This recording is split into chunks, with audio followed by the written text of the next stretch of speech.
Afternoon, everybody. Welcome in to Game Week, Michigan Football Game Week 2025. Loading, and it has arrived. It's here, Game Week. I'm just back from Ann Arbor, big news conference with Sharon Moore taking to the podium. And as you might expect, the huge turnout of assembled media to preview the start of the college football season for the Maize and Blue and Sharon Moore. I think today was Sharon Moore's best news conference that he's ever had. Man, he was very relaxed, very calm, cool, and yet happy to be up there and getting ready for the upcoming season. All the things that you would want. Candid, I'd put in there as well, talking about the team. I'll tell you everything that he had to say if you didn't squeeze it all in there for all the things that you'd want to hear as a Michigan fan. But you're excited about the upcoming season. You should be. This is going to be a great season, great anticipation, and it gets going coming up on Saturday night against New Mexico. And yeah, Bryce Underwood, we've talked about him a few times, and he is going to be the starter for Michigan. And, you take a step back. Maybe it'll be this year. Maybe Michigan will, maybe they'll go all the way maybe they'll win the Natty this year. Maybe Underwood might be. I'm not going to put, when you say, you do this a lot in sports, say, well, what's the ceiling with Underwood? The ceiling is a Natty in his freshman year. That's the kind of player that he is. And I do think, I would think that he would just play at Michigan for 3 years. He'd be the starter for 3 years. But it is very realistic. I mean, you're a Michigan fan. You want to win the national championship every year. I think it's very realistic to sit here and say over these 3 years that Michigan will win a national championship. I don't know that, that's where it's at. And maybe as soon as his first year, that's, how it's going. When you think about, not just Underwood, but how NIL's going, how Michigan is recruiting with NIL, and how they're able to go to the transfer portal when they need something, they're going to be right there. It's going to be, I say throw the great around a lot. I think it's going to be a great 3 years. And it does start with that quarterback who is going to be leading them out, and he's going to be the quarterback for the foreseeable future for Michigan. So, Sharon Moore saying that this team's not only hungry, but they are starving. Saw Rayshon Benny out there saying the defense is ready to eat. They're ready to show everybody what's up with that side of the ball. And then, of course, Michigan, who was, offensively the worst besides the academies last year in terms of passing, but one of the worst offenses ever. Yeah, they're looking to bounce back in a big way, led by the true freshman from right down the way. Now, look, technically, when you look at all the rankings and everything else, to me, Bryce Underwood is the most heralded, top-rated recruit ever for Michigan. I watched, what did I see? I was watching the Kansas State, Farmageddon, Kansas State, Iowa State, kickoff week 0 from Dublin at the half. They were talking about Bryce Underwood, and they had a little graph down there. Second highest rated recruit in Michigan history. So they've got Gary, ESPN. I think one of the other services had Gary as a perfect 100. But if you look at the combined on-3 rivals, you got to go back to Adrian Peterson to see a higher rated recruit in terms of their composite or industry score. So I don't know. That's splitting hairs a little bit. Should I say the highest rated offensive player ever for Michigan? That covers it. And one of the highest ranked individual players ever in recruiting. And then when you just combine that, and then I just talked about last year, how how bad the offense was. We don't need to be reminded, but most of it had to do with, if not all of it, the quarterback play. And now you have a quarterback, and he's what I just talked about how highly regarded he is. And then he is a local product. You combine all of that. There's good reason that you're just sitting here and everything's just out of sight with the excitement for this upcoming season. When you put all of those things together, and it doesn't take long. Oh, great recruit, quarterback from around the way. Let's go. And then, just how everything else is going with Michigan, it is a great time to be alive. It's a great time to get things going and start the college football season. It's amazing. All of it. And, we've waited so long. I was over here telling people, don't look too far down the road. Enjoy your summer. Well, you don't have to do that anymore. Football season is underway, and we're kicking it off here on this Monday. Great to be with you. Very excited about the upcoming season. And everything that Sharon had to say today, started out with the Underwood era being underway, and then starting offensive line. You didn't know for sure what was going to go over on what's going to happen at right guard. And it seems like I like this is, Sharon Moore.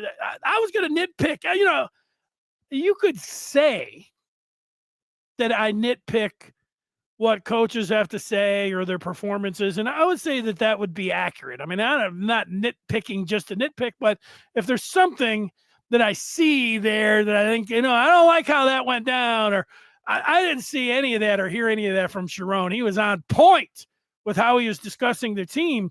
And, part of that was saying that Underwood was going to be the starter, had to do that and did it.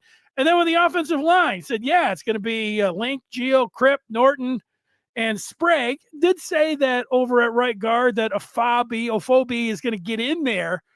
And so maybe that competition after week one, but he didn't go into it saying, we're unsettled over at right guard, or there's going to be a rotation over at right guard. No, he knew, he learned from, I think, year one to just say it and put it out there. And then look, it's all about how you maneuver all of that. Just when you're up there talking to what he's doing is basically talking to the Michigan fans, and he got that right. And then when it came to the defense, like,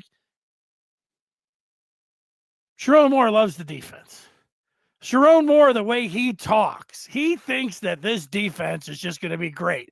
They are stacked at this is Sharon Moore, and he might be, here's the thing, he might be right, because we've seen the players, but man, he's so excited about the defense. Oh, everywhere. What was he saying? I was standing there taking notes about the defense, and he's like, everybody. Now here's the quote: so many guys that can play. Now look, I don't think they're going to be as good against the run as they were last year, but I think they'll be better against the pass. But overall, they could be a better defense. And if there's one guy, you say, well, who's really, the coach, okay, so he likes not only all 11 starters, but he likes all 11 backups. I mean, everybody. And there's a point to that. Every time that Sharon Moore has opened his mouth in front of any kind of microphone or camera since last year, since spring, he has mentioned the name Cole Sullivan. So, and in Vegas, he said Cole Sullivan's going to take the college football world by storm. I mean, what more did he need to say? Every time he's asked, who's standing out? Give me Cole Sullivan. Yeah, I like all 11. Yeah, I like all 22. Cole Sullivan, I really like. Let's say that if you're a Michigan fan, you should expect a lot from number 23 somewhere out there starting this Saturday. He's going to take the college football world by storm. Cole Sullivan.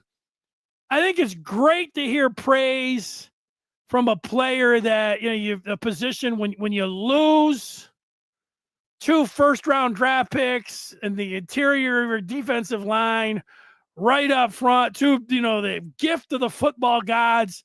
And then you hear that you're trying to whittle it down. Yeah, everybody's great, like all the depth and everything else, but gotta say Trey Pierce, that defensive tackle, he has really risen all the way up. All the different talk, like this guy and that guy, but we've had different players mention Pierce.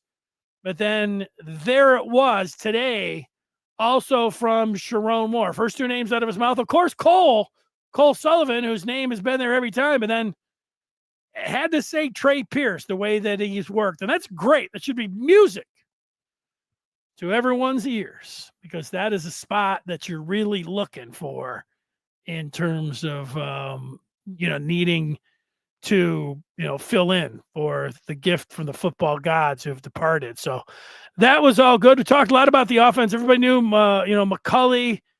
Everybody knows how I feel about Samaj Morgan being that kind of player. Those were the first two players that he mentioned. I like that he said Samaj out there. The third wide receiver could be a little bit of a surprise to you. Shannon Goodwin.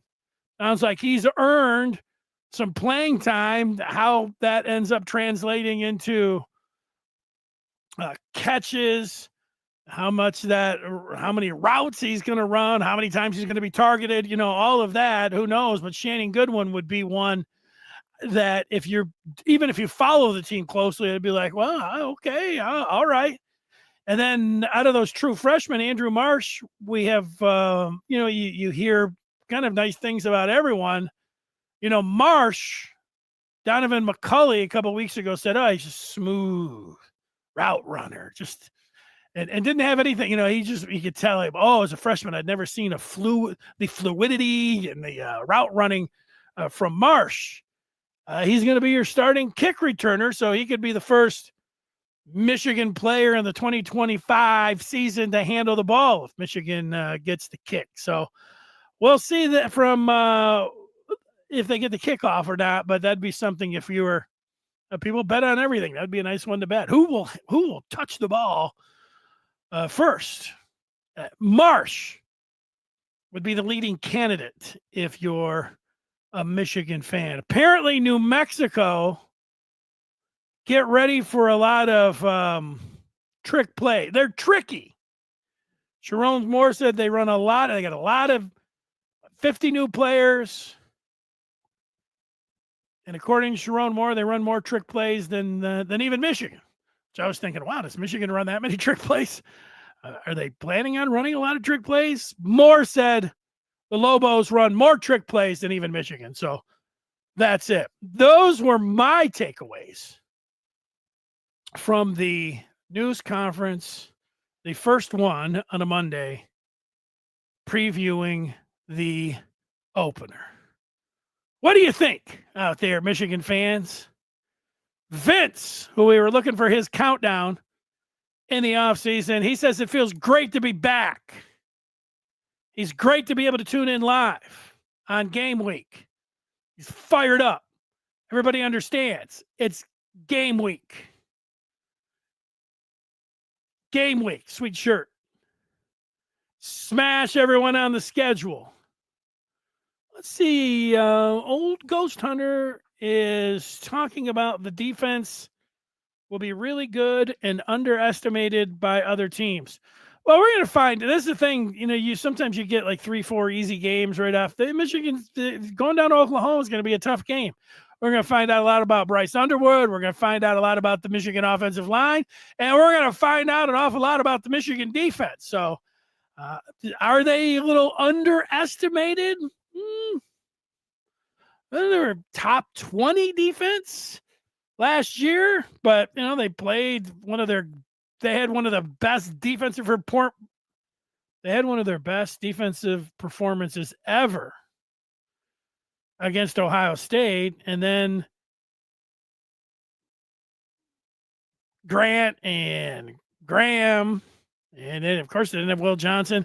This guy sat out. And, 10 out of the 11 guys that played against Alabama are going to be, we're all coming back. So, yeah, if they could play like they did the last two against Oklahoma, they're going to be off and running. Vince making a prediction about Bryce Underwood. He's looking for him to have a JJ versus Hawaii start. I think JJ was like 10 of 11 against Hawaii. Damn near perfect. Let's make a statement in game one and allow the running game to open up when the teams play more honest. Yeah, I don't know about making a statement. The statement to me is week 2. They could win 72-0 on Saturday, which is fine. I don't have any problem with a 72-0 victory. Do it. But if there's going to be a statement, it's going to be week 2. And that's one of the great things when you have a game like Oklahoma on the road in week 2. Because if it was Hawaii and Yukon and New Mexico, we'd be sitting around for the first month like, woo! But you make a statement. Michigan's not favored in week 2. That's where you're going to make your statement, Vince. But yeah, you would like to see them come out and have a good start and have, JJ or Bryce play like JJ against Hawaii, who is damn near perfect. The one thing I think about is, it's JJ, number 10 overall pick and everything. And it wasn't even in his first year. It was his second year starting. And then it was the second home game against Bowling Green where he threw 3 picks. Going to be a game in there. Maybe maybe not. Maybe Bryce. I don't know what to look for. Well, JJ is one of the greatest quarterbacks in Michigan history, or he takes some other, great quarterbacks. But maybe just Bryce is just going to be, maybe. I don't know. That sounds a little bit like wishful thinking. Bryce he's not going to have any downtime. He's just going to be great the whole time. That sounds a little optimistic. No, of course it's not going to always be like that. There's going to be some. He might not throw 3 picks in a home game against a real, an easy opponent. I guess, hopefully it would be against a real easy opponent, because if you throw 3 picks down like at Oklahoma, that's going to be an L. But there will be a spot. I always think about, what do I think about? I think about Steve Yzerman when he played for the Red Wings. He said there always is a spot in the postseasons when they were winning all the cups that it looks like that it was going to head the other way. I think that it was the first year they were down to Vancouver. Were they down 2-0 to Vancouver? And then Lidstrom scored a goal from center ice, as I like to say. And it completely turned everything. And after that, the Red Wings won that game, cups and everything else. It might have been the first year around there. But there's always that type. For the Natty season, was it that Bowling Green game? For JJ, was it that spot? Kind of feel like it was, the Natty season, it was Penn State. That was their statement game. Not going to look like it was going to go. But, I would say, and against Alabama, they got off to a rocky start, and then they came back. But then in the third quarter, Bama looked like they seized the game, and you had seen it a million times. It felt like, oh, man, this is... Bama's taking control of this game. That was the one. And then, history was made. CG talking about the O-line. Yeah, well, that's the key, CG. The offensive line is the key to everything. As much as, and you are too, we're all going to talk about Underwood, and he needs to do this and he needs to do that. They need to be a very good offensive line. If they are, then everything that follows is just gonna happen. You're gonna have that running game. You're gonna give Underwood the time. He's gonna be in front of the chains. You'll give him the time to throw. You'll put him in nice down and distances. The defense is gonna do their part. It's the O-line. It's always the O-line. I don't know, when you have a true freshman quarterback, sure, he could, maybe we're expecting too much from him, but, maybe guys coming in, was it a couple of weeks ago, Anthony Richardson, before he got benched by the Colts, he was back there, and David Ajabo was coming clean off the end. And, AR-15 supposed to see him and, throw it at the hot read, get rid of it. And he didn't. He just kind of stood there like a deer in headlights got lit up, planted into the ground. And then people were like, the offensive line sucks. And all these people that played quarterbacks like, no, you got to get rid of the ball. But, if that's Underwood, kind of feel like if he doesn't get rid of the ball, maybe he does something like Lamar Jackson. Guys come right at Lamar Jackson all the time, come and run free right at him. You know what Lamar does? Just gets out of the way. Woo! Spins out of it. Next thing you know, you got all kinds of time. Underwood's going to be doing things like that. But no, your offensive line, yeah. But an athletic, elusive quarterback with good feet can do a lot of things to really help you out and help his offensive line out as well. Steven is talking about a simple fact that they can't be worse than last year, and it wouldn't be crazy to be a title tender this year. Yeah, it's not, crazy. No, it's not crazy at all. I mean, Michigan, however you want to put it, they're a live dog. They're a live dog against Oklahoma. I see that across the board nationally, they are put down as a sleeper. You've got your 12 teams, and then who's the sleepers? Michigan's right there. I continue to see that as I read, I watch, I listen to everybody else and see what they're saying. Michigan is definitely a sleeper. They get that O-line. They win at Oklahoma. You start thinking that sleeper's turned into contender.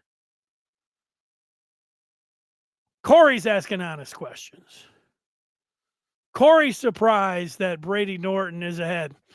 Well, I haven't been able to watch practice. So Norton was a tackle at Cal Poly, but he was only, what was he? He was saying maybe he wasn't 6'3.5" or 6'4". That seemed, whatever he is, that seemed too short to be a tackle. And then he was under 300 pounds. Now he's over 300 pounds. If we're watching it and they're grading out, and they are, every single thing you do and every single practice and every single period, and it's not going to be that. So can't be that big of a surprise. Good point, Brian. 50-50 chance on Marsh being the first touch, although they could kick it out of the end zone. New Mexico could if whoever decides to kick the ball, and if it's Michigan, Marsh is expected to handle the kick, but he might not down it. It could go out of the end zone or whatever else. So I'd put it, he would be the odds-on favorite to get the first touch. Now you're talking about if Michigan was on defense, maybe get a batted ball. Let's go. Here's Mar. We're going to see him at the game coming up on Saturday. We've got those plans put together. So if anyone else is down at the opener to meet up inside the stadium, let's go. You can come over there and see me and Mar. Bar and me. We'll be talking about the game. Yeah. Sports euphoria. Rose Bowl. Nick Saban's last game. Great drama. Of course, Michigan won the game. Woo! Thaw, let that ball go down by the goal line. 4th down on the final drive. Don't make that. Game's over. Roman Wilson coming up with the outstanding catch. JJ running the ball once. JJ to Roman Wilson. Greatest drive in Michigan history, maybe in that game. Vince making a point about his statement against the Lobos. He says he wants to have Bryce show the arm talent and hit a few deep balls, so we force Oklahoma to play more honest, which will help run the ball. I see what you're saying. Yeah, for as much, and it's always a fun, maybe not for everyone, but it's an annual argument. Hey, you gotta throw the ball more. You gotta, I'm going to tell you this. Even though he's a true freshman, and in Michigan, they are going to resemble a lot like take last year's, throw it out. They're going to resemble the 21 through 23 teams, all those Big Ten championship teams and the national championship team, and that they are going to ground and pound, especially early. But even if you're grounding and pounding, it doesn't mean that once in a while you can't go ahead and take a big shot downfield. Doesn't mean that you can't show off your arm prowess. It doesn't mean that you can't have Underwood get out there and flash that arm to show Venables. As much as Brent Venables, exotic blitzes and confusing Bryce Underwood. What's going to confuse Venables and the Sooners more than anything, to your point, Vince, is a statement of, the play action. Oh, here's a 60-yard pass right to Donovan McCulley in the breadbasket touchdown. That would put the crowd, put him in a frenzy. And some of the clues. The spring game, I thought for sure, run it right up the middle. No, they were going to go bomb. I wouldn't be surprised if they were looking deep on the very first play from scrimmage.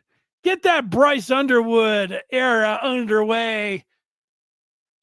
And, I can just see the highlights now. They're watching some other game. Maybe it's Clemson and LSU. Going to have to tape that one. In Ann Arbor, the Bryce Underwood era is underway. First play from scrimmage. Boom. I'm there for it.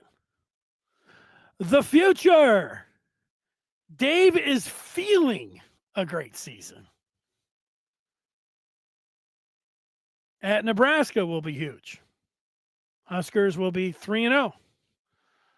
Yeah. Well, week 2 is going to be huge at Oklahoma. Week 4, as you suggest, it'll be the Big Ten opener, right? Yep, it will be on the road. Week 6, also on the road at USC, at Oklahoma, at Nebraska, at USC. Those are 3 tough ones. They win 2 out of 3. They're going to be in the playoffs of those. That's how I feel it. John's expecting the heavy run game for Oklahoma. New Mexico's pass defense was, according to John, 119th. Look, you can do anything you want against New Mexico. They have brought 50 new players in, so who knows? Maybe they've been able to put together some semblance of a squad. I would expect against Oklahoma, yes, to try to grind them out like Michigan did against Washington in 21. If you don't have to put the ball up and you can just win it on the ground, do it. Yeah, I appreciate you putting some thought into what New Mexico might bring to the table. I'm thinking, I haven't been able to get there yet, John. I'm just kind of thinking that Michigan can do whatever they want. And what they want to do is get everybody feeling good and comfortable and feeling confident about the following week. AJ a little bit surprised about Shannon Goodwin being called a wide receiver 3, and I would agree with that. T.O. What's up, T.O.? He's looking at the Oklahoma game like the Penn State game in 22. The SEC has been getting punked by our lines as of late. Well, Alabama, did they get punked? The old SEC with Alabama, even when Saban was there, you got Saban. Michigan has had success. If you say Penn State 2023, where they were on the road, the 22 game, Michigan ran all over. Actually, Michigan ran all over them in 2023 for sure. That was the Sharon Moore. I'm really happy with these guys crying. I forgot he swore on TV or whatever. He was fired up. Ran it, the 30 times in a row, whatever it was, 33. 22 was those guys going nuts. Those guys being Corum and Edwards, both. I remember the second half. There's Dono, goes for 50 yards. Corum,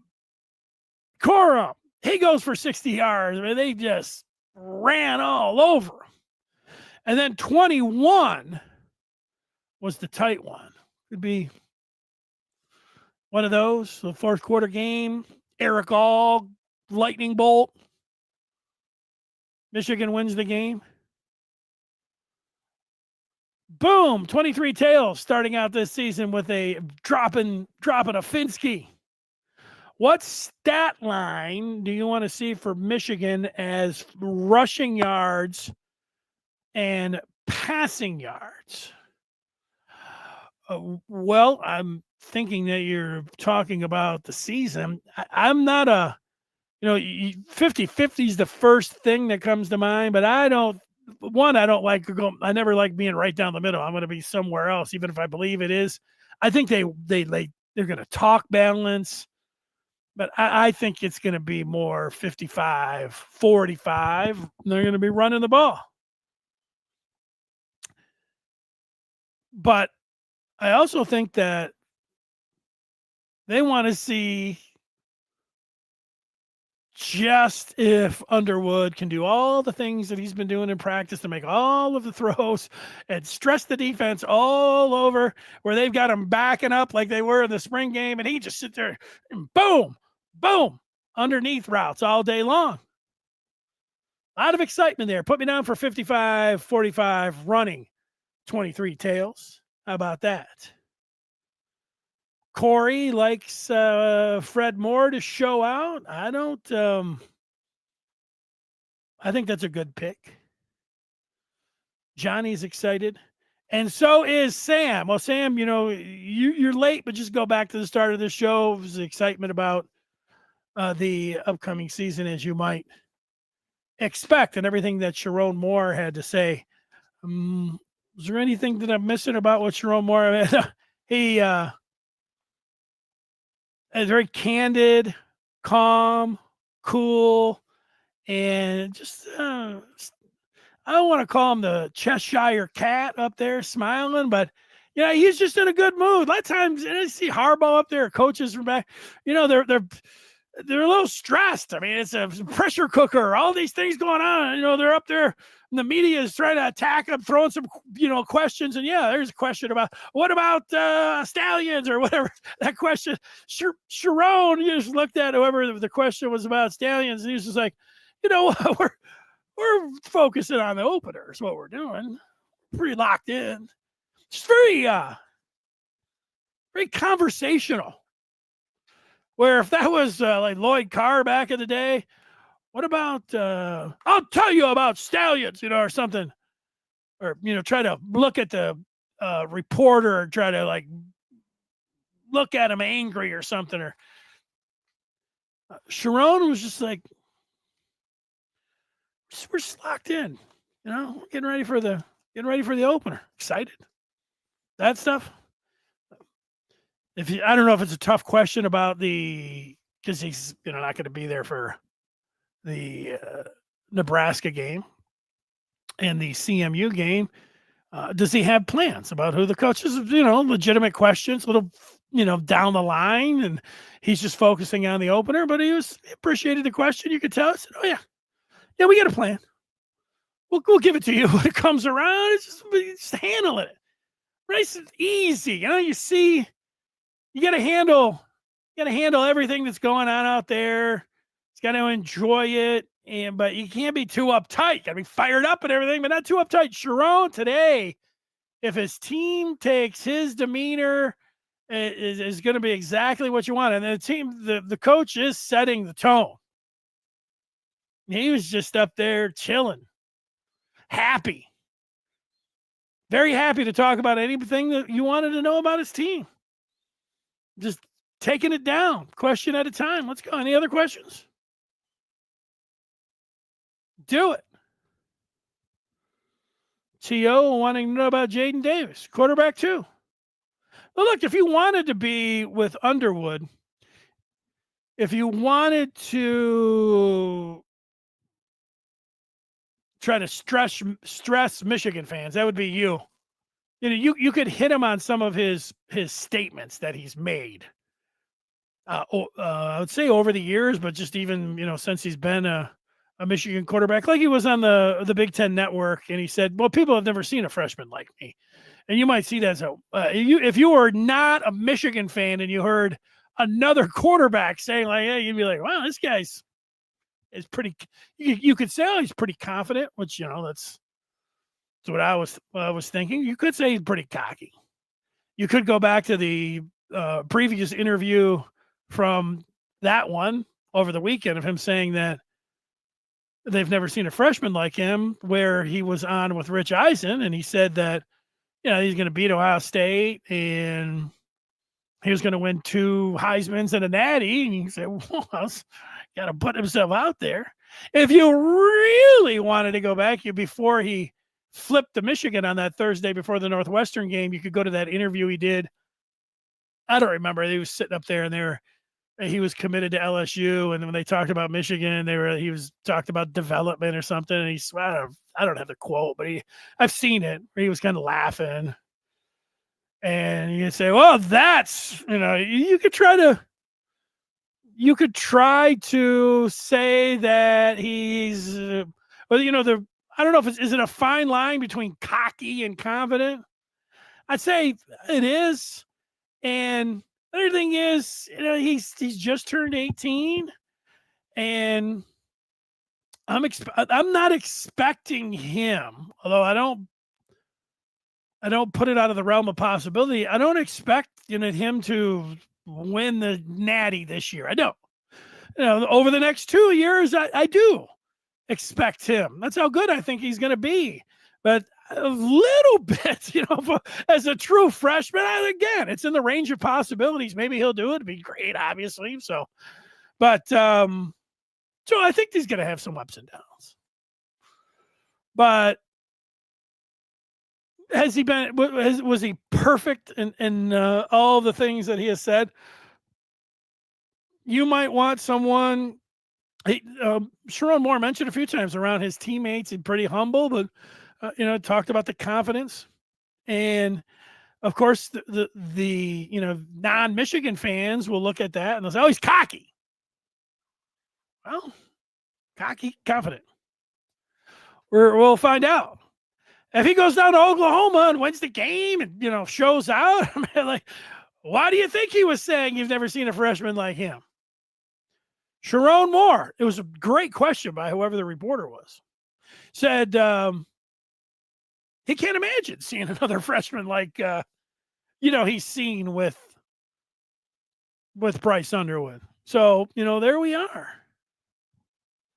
That's it. We'll take a few more here. Questions.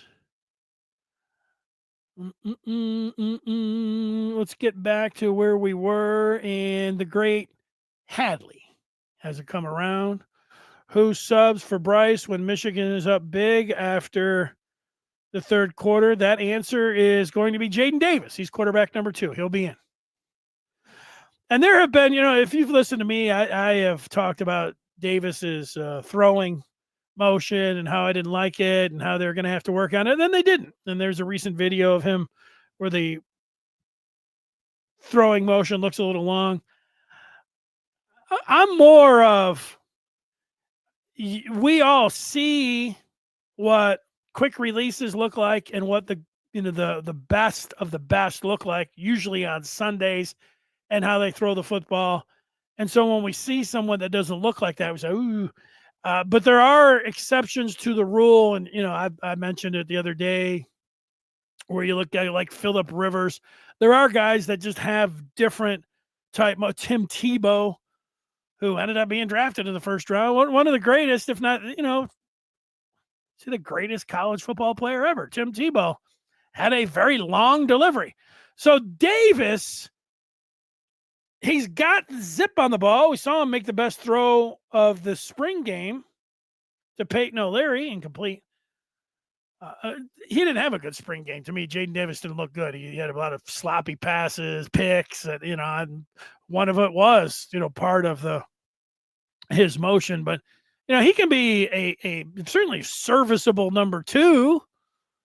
And he's just in a spot here where you got Underwood. I hope the only time you do see, nothing against Davis, the only time you do see him is in the fourth quarter in some mop-up games. But if you can get the ball there, who cares how you're throwing it?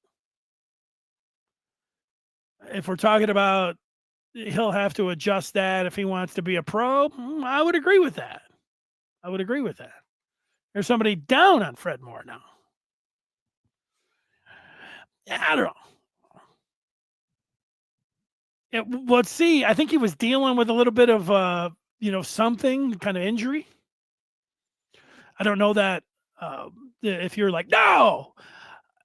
Okay. Actually, I thought that I did hear that somewhere. Sometimes, you hear things and other times you read it. 100% sure. I think that he was dealing with a little something in camp. So that could be, you might not even see Fred Moore on Saturday, but I hear what you're saying. The last time Michigan played a real game, he had a nice touchdown grab. So there you go. When it comes down to that. Sam is talking about Keene. Keene's hurt. Now he's trending the right way, but I don't think I don't know this I don't know how much he's even been practicing in the fall. He's just working back.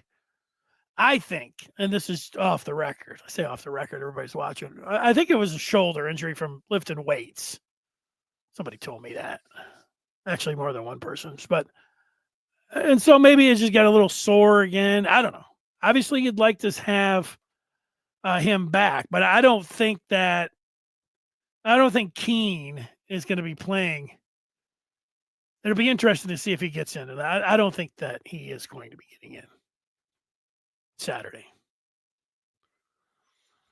Youngsters are different, so it won't be surprising if Bryce isn't phased. Yeah, from what I see it's always interesting when you say, youngsters nowadays and they're different and everything else. It's yes and it's no. What I see from, this is painting a lot of people with a broad brush. Mostly when I started back in the day, if there was a freshman, with the exception of quarterbacks have always been, pretty sharp. They get so much attention. And, they've got to be able to handle themselves, and they have to. It's part of the job. You have to be able to communicate well. And so Underwood's had all of that. Back in the day, I can remember talking with some of these guys that were freshmen, and they could have been nervous. Who knows where they were coming from, whatever they dealt with in school, but they're having a hard time really talking. But you'd get them, 2-3 years, and these guys, wow, man, these guys have really grown up on the field and then just personally, with the exception of quarterbacks. Now, over the last 10 years, I would say, you talk the way the 17 and 18-year-olds communicate in the way that they are not faced at all by microphones. I mean, social media, and everybody's got their own channels, and they're doing these guys, almost all of them across the board, and they can talk, and they can entertain, and they can do it all. So there is that part. Sharon Moore mentioned today that Underwood has had the spotlight on him since he's been 14 years old. Only over these last 4 years. I mean, he's had this big spotlight on him. He's been able to handle all of that. Yeah, from someone, because sometimes guys can back it up. When he says, and he said it over the weekend, no one's ever seen a freshman like him. That's a hell of a statement. No one's ever seen a freshman like him. If you're an opponent, you say, look at this guy. They're just waiting on his downfall. But if you're a Michigan fan, if sometimes you say something, it's like, let's see. Sometimes you can live up to it. I would expect the more, and I thought the way that he answered Eisen with, I win 2 natties and 2 Heismans and a natty, that they would talk to him and say, you want to talk about the team? And he does talk about the team and everything else, but if you can back it up, and I think still as he goes, if you want to say what he's been putting out there early on is brash, I would agree with that. But if you can back it up, you'd almost say fine. But I would expect that he would get more and more savvier that way. We're not going to see, but I don't know. I know who knows. So far, he has been very confident / cocky / brash. But, if you're a Michigan fan, you love it, I think. Or you're giving definitely the benefit of the doubt. Say, look, let's see if he can back it up.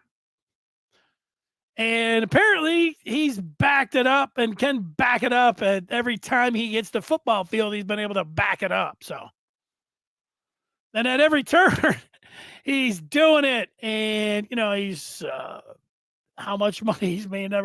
He's different. He is different. See if anybody else has any thoughts here.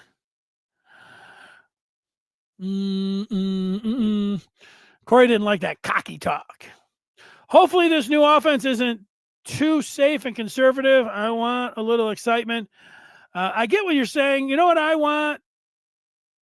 Wins. And I understand you want wins and to be entertained. That's fine. I will hearken back 23T to the 21 Michigan-Washington game. Michigan ran the ball down the Huskers' throat. Nobody thought that the Huskies were any good. They had lost to Montana, so it wasn't like a normal, this is going to be a real, tough game. And it was 10-0 at the half, but Michigan had done a really nice job running the ball. Everyone. Social media, text chain that, I'm on with like 10 of my friends during the game. And I should have saved it. One of them said, running's great, but if they don't throw a pass in this first drive, I'm going to jump off my roof. And it was just all of that. Yeah, they're playing it too tight to the vest. This is a game they're going to lose. Well, they got to throw the ball. We need to throw the ball. Left, right. What happened is Michigan came out and they ran the ball again. They didn't pass it. They ran it right down Washington's throat and got up 17-0. And Harbaugh was just like, again. And they just kept doing it. They did 345 yards or whatever it was. And after the game, it was ground and pound. Everybody was like, oh, that's great, but they're going to have to start throwing it. Well, they did a little bit of throwing it, but no, it was pound town.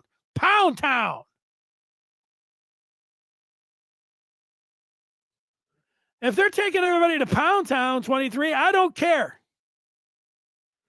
And if they're taking everybody to Pound Town, it's going to be a great sign that when the games get tougher, that they're going to be able to run the ball and, mixing in a little passing. But, when you have somebody like Bryce Underwood, you would think that you're going to see a little excitement from him. A comment like that also, and it's not, I'm with you. I want to see some excitement. I want it all. I like excitement. Winning, excitement. Why not have both of them go together? Growing up for me, the Red Wings had 2 bruisers. One was, they were called the Blood Brothers. One was Joe Kosher, and the other one was Proby, Bob Probert. And Red Wing games were great. It didn't matter if they won or lost because somebody from the other team wanted to test the champ, Proby, or they wanted to take on Kosher, and it was the greatest drama. Probert would just like it didn't matter. A guy could take a million punches and he would beat you. Kosher had the fists like bowling balls and he'd knock guys out. And then Red Wing fans loved it. They just loved it. They started winning. They got Bowman and they started winning cups. And Bowman wanted to stay out of the box. And he got rid of Proby, and there wasn't the fisticuffs anymore. It was, if they're going to take liberties with our players, we're going to go on the power play, and we're going to use greats like Fedorov and all these great talented players, and we're going to score goals. And they started scoring goals, and they started winning Stanley Cups. And there were still folks, even after they cup, back-to-back cups, 3 cups in 5 years. Wait, 97, 98, 3 cups in 7 years. There were still folks who said, I wish we could go back to the days of Proby and Kosher. Wait, well, they were, you wanted both. You want them both, but you take the cups, but you take you want the winning, but you do like to have them both. There's nothing wrong with that. Old Michigan Mark checking in on game week, and he is asking how Mangham, Jaden Mangham, the transfer from Michigan State, who was third all Big Ten, asking if we have a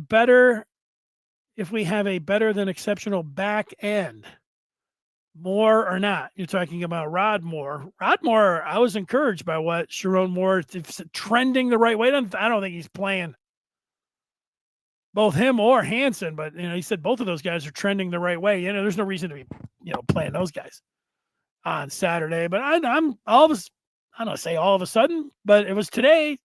I'm feeling a little bit more optimistic about them. Mangham, 2 weeks ago, Lamar Morgan, Michigan's secondary coach, had one of his news conferences, and he talked a lot about Mangham. And he was banged up last year. He even mentioned how he was an all Big Ten performer.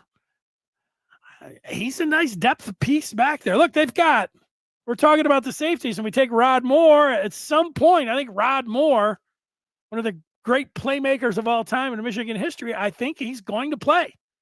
But until then, they've got Brandon Hillman, and they've got TJ Metcalf as their safeties with Mason Curtis. Those would be the 3. And then we'll get to see Mangham on Saturday.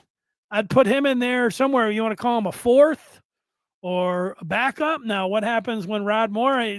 These are the guys that are there, but they're saying nice things about him. Let's see. It's kind of like the corners. Wink over the weekend said that Jair Hill was their number 1 corner. Well, Zeke, if we were prior to seeing that, we'd have all said Zeke Berry was their number 1 corner, and Jair Hill, while he was getting a lot of plaudits in the spring and in fall camp, he was number 2. But then Wink came out and said that Shug Hill is 1. And then today, this is a little bit of that coach speak. When Sharon's up there and he's like, oh, Shamari Earls. They talked about the depth at corner after Hill and Berry. And the first name that he said, Earls. And then Josiah Edmond. Those 2. And they had moved Jacob Oden from safety to corner. But if we're just looking at a 2 deep, Edmond, who, there was a lot of times in the game last year, it seemed like Mason Curtis and Josiah Edmond came in at the same time because it was always like, wow, who's that big safety? It's Curtis. Who's this corner, 16? Oh, it's Edmond. He played a lot last year. Well, he's in that 2 deep. So's Earls. Earls was the first name out of Sharon Moore's mouth today when he was asked about the depth after the starters. If that answers your question or not. Mangham was hurt last year, and Morgan said nice things about him last week or 2 weeks ago, whatever it was. Urban Meyer trying to make Tebow into a tight end. Yeah, Tebow was a great college quarterback. One of the top. I'll say he's the greatest college football player ever. But when he went to the pros, obviously his throwing style. Then the Jets tried him at H-back and tight end, and then he had his last hurrah there with the Jets. If he wasn't, I'd say he was controversial. Tebow. He was such a great college player, and he wasn't going to be. And even though he was a first-round pick, he was never going to play quarterback again after he was done with the Broncos. So he had to find another spot. The problem is that he was too popular. You bring him into the Jets, he's trying even to make the 55-man roster or whatever. And after the game, you got 100 people, and they're all around Tebow. The rest of the team's like, the guy's not even. He might not even make the team. And Tebow's over there holding court. A little bit of like with Shedeur Sanders. If Shedeur Sanders didn't get taken in the first or second round, he was going to plummet because everywhere he went, he was going to create this, this media frenzy. And it's still happening, apparently, in Cleveland. I saw it a little bit today. Are the Browns handling Shedeur Sanders? Some of that, you got to deal with some of that. So, yeah, Tebow was one of those. Hoping that Underwood has a Henny 2004 like season, though, with more career potential. Well, so that was a Henny sophomore season. That's what you're hoping that Underwood has, because Henny wasn't bad as a freshman. He lost his first road game at Notre Dame, but he was all right. But I think that's a good compare. I think that having he can throw the ball and he can move around. Sam says some comparisons of Bryce is Vince Young. I haven't seen anybody say Vince Young myself. And the thing for me with Vince Young, maybe they're so Bryce is 6'4", and Vince Young was 6'5". Vince Young would be put up there as one of the great college players of all time too. I'll be right. You might say very close to Tim Tebow. I think Vince was more. I didn't like his throwing motion as much, but he's more of a runner. He could throw, but he didn't have the just the picture perfect form, which Bryce looks like. If I had to compare Bryce, when I first saw him in high school and I just watched him throw the ball, I don't want to make any comparisons or anything else. I'm watching him at 16 years old. He looked like Lamar, kind of threw the ball like Lamar, which was very good. Lamar's a great passer. But he's put on. He weighs 220, 230 now. At 225, what's he listed at? Let's see what he's listed at. He put on 15 pounds. Not from the cheeseburgers that Michigan State or Ohio State was saying that he had. But let's see what he had. They got him as 208 here, 225. I think that he's bigger now. I'm going to say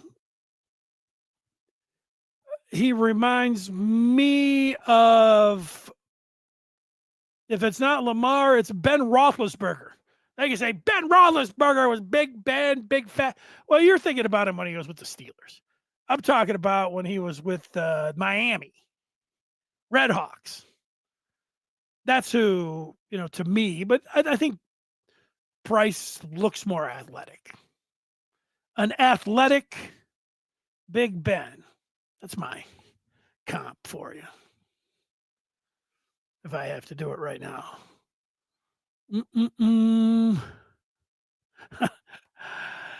Ooh, all right. Coming in late is Ferris, talking about Ohio State. Ferris talking about JJ. Underwood will be 80% of JJ. That is okay because JJ was the GOAT of Michigan quarterbacks. Well, I wouldn't I'm not putting any numbers. I think Underwood can be better. I think that Underwood, if I had to bet, Ferris, if Bryce Underwood would be taken higher in the NFL draft than JJ, I would bet yes on that. Now, I also think that Bryce is going to win a national championship at Michigan over these next 3 years. So what we're talking about is a guy that we think JJ I would put as the GOAT. But I think Underwood, the expectations are for Underwood to get a national championship and for him to get drafted higher than JJ. So both of those things are what you're saying. I don't think he's 80% of JJ. Now you say 80% of JJ when he was a junior. I think that JJ's first year, we just saw him scrambling around his true freshman year. I think we're going to see JJ and Bryce, where JJ was a sophomore, true sophomore, and then where Bryce is at. I think those are going to be comparable signal callers. But I think ultimately Underwood is going to be better than JJ. So 80%, I think, selling him short. At least that's how my mind is thinking about it right now. Smash the numbers talking about Cade McNamara and Davis Warren. We will be fine. Michigan has 43 career starts in its quarterback room. OSU has 0. Yeah, look, I think the point about Cade McNamara is that Bryce Underwood doesn't have to be the greatest thing ever right away. Because Michigan did win. People, and it just kind of goes with the territory. They don't talk about Cade McNamara. We understand why in his glowing terms. But Cade McNamara did some nice things as a game manager in 2021. Made some nice plays, ran the team, did a hell of a job, and, it did beat Ohio State. And we're starting to talk about Davis Warren, bless his heart and everything, but he did beat Ohio State. But this whole we'll be fine and all this, the 43 career starts, I don't think Mikey Keene's played a snap in fall practice or spring. So, you can take those 43 career starts and I don't know. But those numbers are probably correct.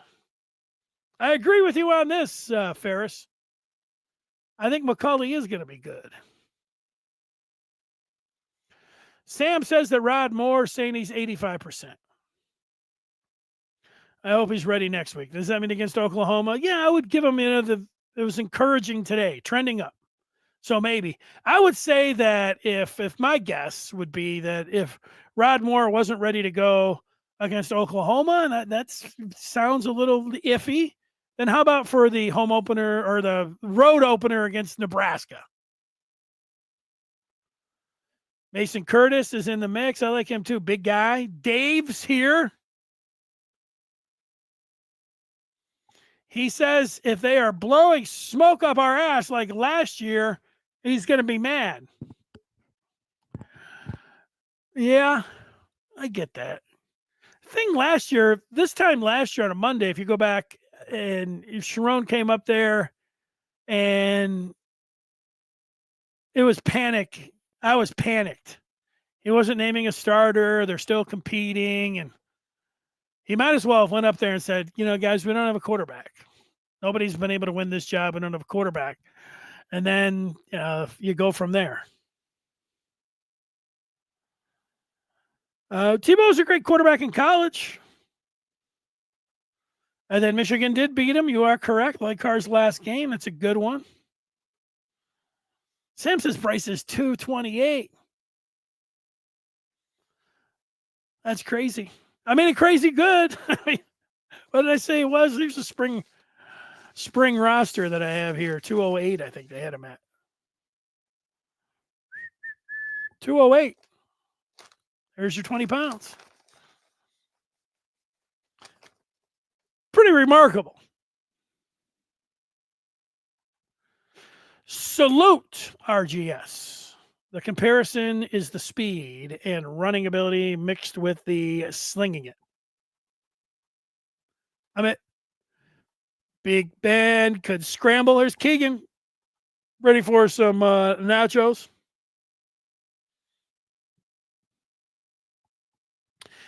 Yeah, look, if I will take Bryce Young being Bryce Underwood being Vince Young. I mean, he was great. Vince Young was incredible. One of the great college quarterbacks of all time. So there we go. Harvey thinks Underwood's ceiling is higher than JJ's.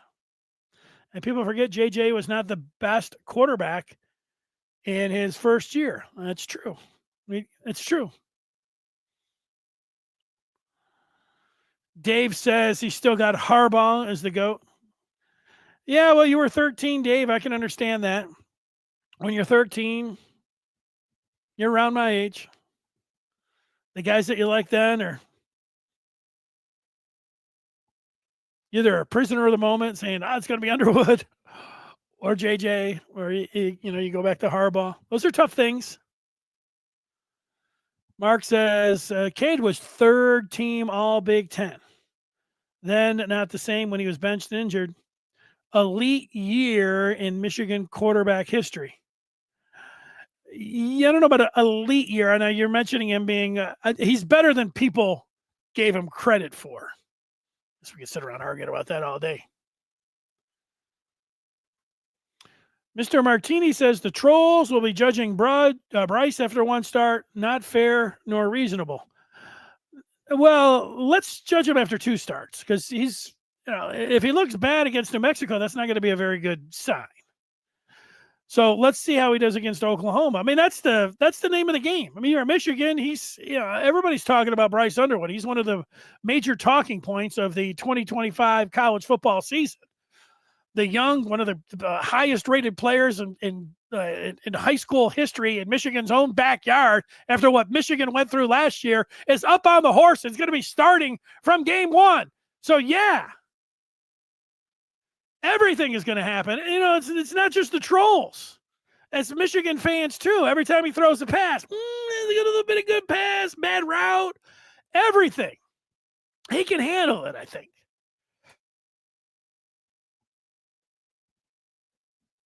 Of all quarterbacks that I've watched, it's reasonable. If we want to be reasonable, I don't think people want reasonable. People want hot takes. They want all this. And if you're a Michigan fan, you'll tend to give him a benefit of the doubt if he does something. And then if you're, a non-Michigan fan, you'll go the other way. What is reasonable is that we've all watched a million true freshman quarterbacks. And it takes time. That's why some people are, preaching patience and that he's, don't be too hard on him right off the bat. He's good luck with all of that.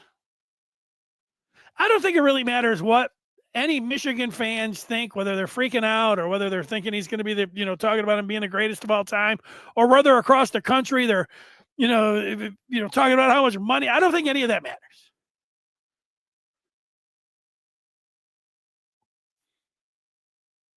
But if we're looking historically, there's more likely than not that he'll have some struggles as a true freshman quarterback. But sometimes, and this is what sport and somewhat is what it's all about, especially fans that like recruiting. He looks like he's like one of these chosen ones. And sometimes those guys, the rare 1 in a million. Michigan, I think they're sitting on, I don't know if I don't think. In fact, I think I'm going to predict that Michigan's going to go 9-3, but I think they're sitting on a 1 in a million type quarterback. And when you have that, sometimes, I didn't watch Al Kaline when he was 18 years old, but he didn't need to go to the minors. LeBron James didn't need to go to college. The rules don't apply to some of these guys. Wayne Gretzky. But quarterback,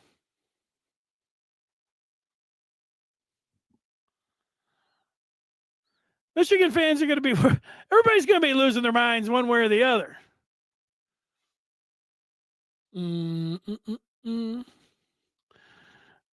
Mark with a little captain comeback shout out. Harvey saying, protect the ball. Going to be happy. Yep. Well, it's all there for us now. Jim Scarcelli is not here today. I'm hoping that he's going to have a special show tomorrow. So if you're not subscribed, and you should, if you like Scar and you're not subscribed, then you definitely should, because tomorrow when it shows up and says that the Maize and Blue Review is live, it's going to be Scar. So those are 2 good reasons to subscribe to our podcast. The third one is free. Go ahead. And then the fourth thing to remember is that the Maize and Blue Review, you want to get involved and say, hey, Bryce Underwood's going to be quarterbacking this team for the next 3 years. I want to know every possible thing I can. Well, this would be an opportunity for you to say you're going to get more and more stuff and enjoy it more and more by joining up the Maize and Blue Review. Go to on3.com and click it.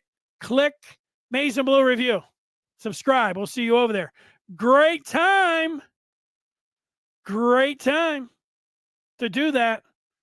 And we will see you all over there. Thanks for watching. And say enjoy the week, enjoy the season. And that'll do it.